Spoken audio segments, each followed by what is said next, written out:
What's going on? We're on the last ones. Track breakdown for Gold Plated Quarters, my album. Just a quick run through. Track number 13, Dreams That Never Grew.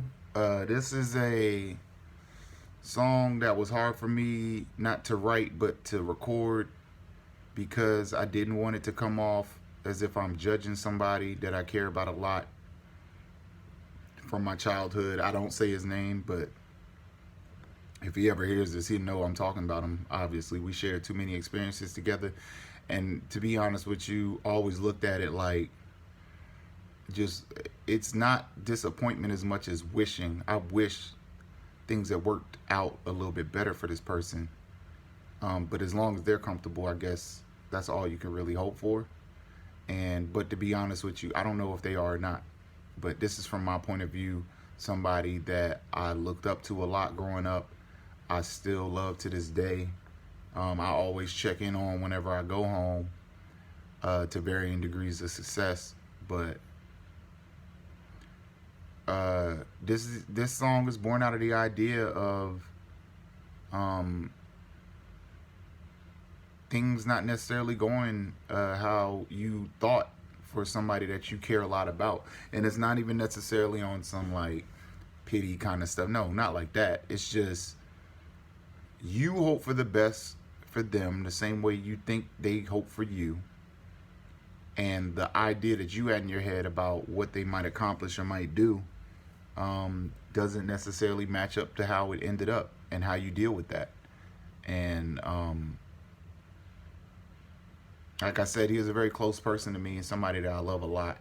So, but I did want to express this in a song because I battle with it every time that I go home. So, shout out to him. And that's what that song's about. If I had a bar, though,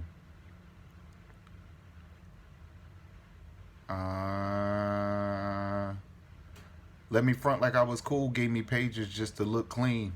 I'm fronting at the skating ring. You let me borrow your 13s. That is a real bar there.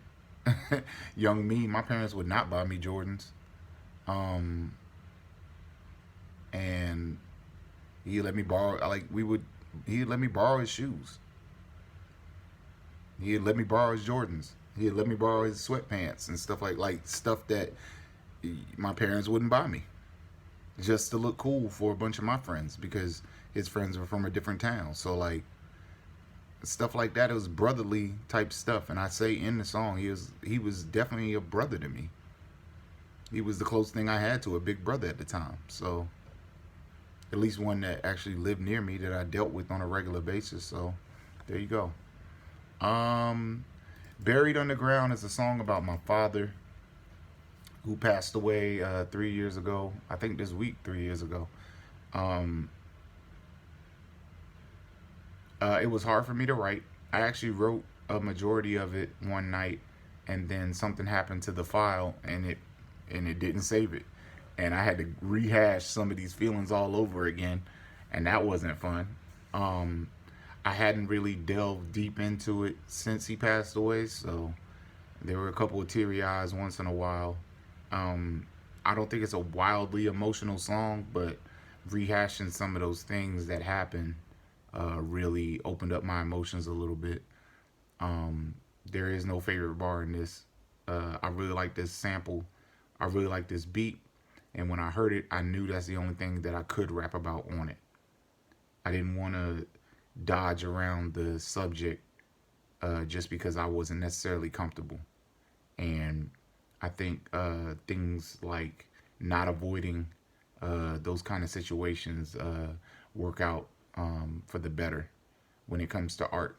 So I didn't dodge it. I went straight forward and talked about my father. And I really like that song. So hopefully you do too. And the final song, The Annexation of Puerto Rico. The title is based off of The Little Giants, The Last Play, The Trick Play, The Annexation of Puerto Rico. That's literally the only reason I named that. There's no deeper reason than that. And I thought it'd be cool to name a song "The Annexation of Puerto Rico." Uh, this song is a lot of bars, broken up by some quotes. The first quotes, or it's audio of some of their speeches. The first one is Malcolm, who is probably one of my favorite figures in United States history. And the other run of audio is from James Baldwin, who was also very high up there for me. He's probably number two. Not that I'm ranking our black philosophers or anything like that, but both of them I think very highly of and have studied in the past. And I found some great audio from both of them that I wanted to use in this song, so that's what I used it.